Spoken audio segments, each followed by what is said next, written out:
having a career in Hollywood is one of the hardest things you can achieve. But having a career that lasts for 70 years, forget about it. Our next guest is a true Hollywood legend, creating hundreds of hours of TV shows, including the era-defining hit Rowan and Martin's Laugh-In. Here's a clip from the very first episode. The trouble with people today is they've forgotten how to communicate. Boris and I fell in love at a peace rally, but then he attacked me.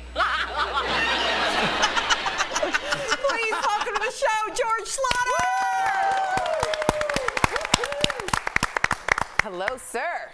All right. Hi, how are you? Good. I want to ask you something. It's a bit provocative. I want to start. Laugh-In is such a legendary and hilarious show, but the studio was kind of scared of it at first, and I wanted to ask you, what was the hardest part about convincing them to make it? What was the hardest part? The censors were the hardest part, but they also helped make it possible, you know, because we had such fun with the censors. We drove them crazy. They had meetings every day. And I love your discussion about what Amy said, it was below the belt, right?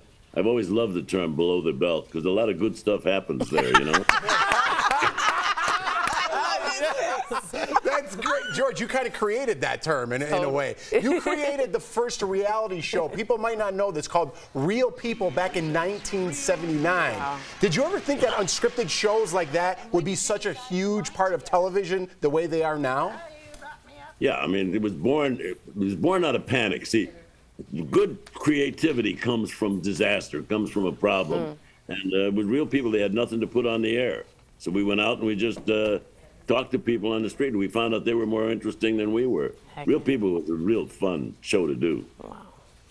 Well, we actually have something in common because before all of this, you worked at a nightclub. It was called Ciro's. Now, we all have nightclub experience. It was in Hollywood, and it's some might have called what you did being a bouncer. So how did you go from working in a nightclub to creating some of the greatest television in history?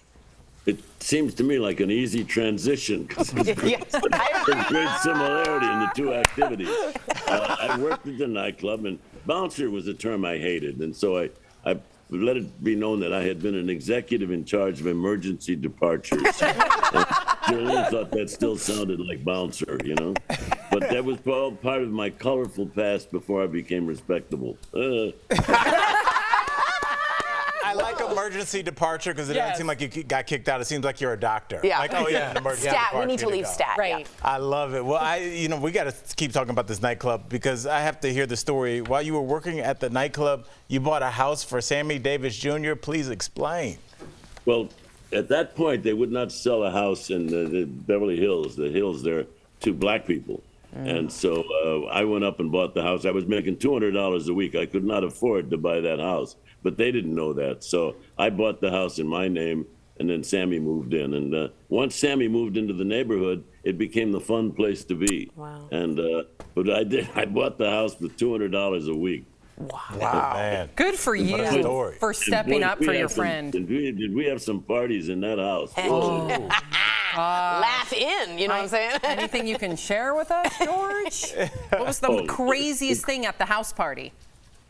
There was nothing but crazy things at the house party. See, this interesting thing about doing an interview like this, there's very little that I can share with you. Okay, we've got imaginations. Yep. That's my kind of house party. So you also created many different TV specials that honored people like Frank Sinatra, Cher, Muhammad Ali.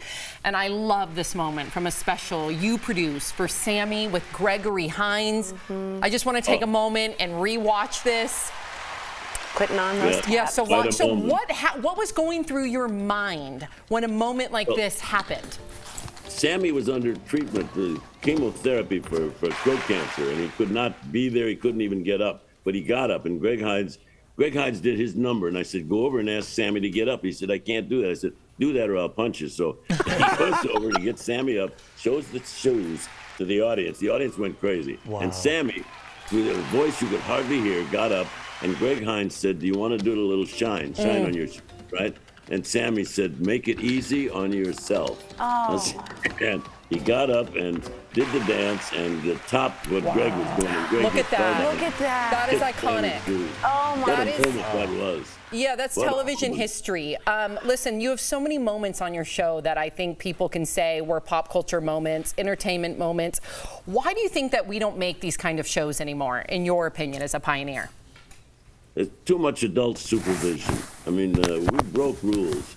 You tune into television to see rules broken, not to see conformity. And most of my success was based on breaking the rules, not obeying them. And we had a good time. And we were always told, you can't say this, you can't do that. And we went ahead and did it in a different way. And it's interesting that that's where you're focusing on, because I think that's the healthiest part of television, what you can't do.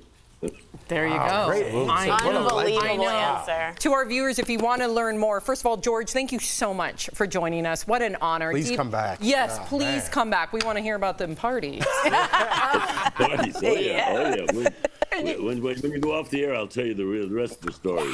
Oh, yeah. I can't wait. And to DBL Nation, you can pick up George's book, Still Laughing, A Life in Comedy, from the creator of Laughin' Out Now. Thanks again, George. We'll be right back. That's We how you do it. appreciate I you. love it. History. you. History.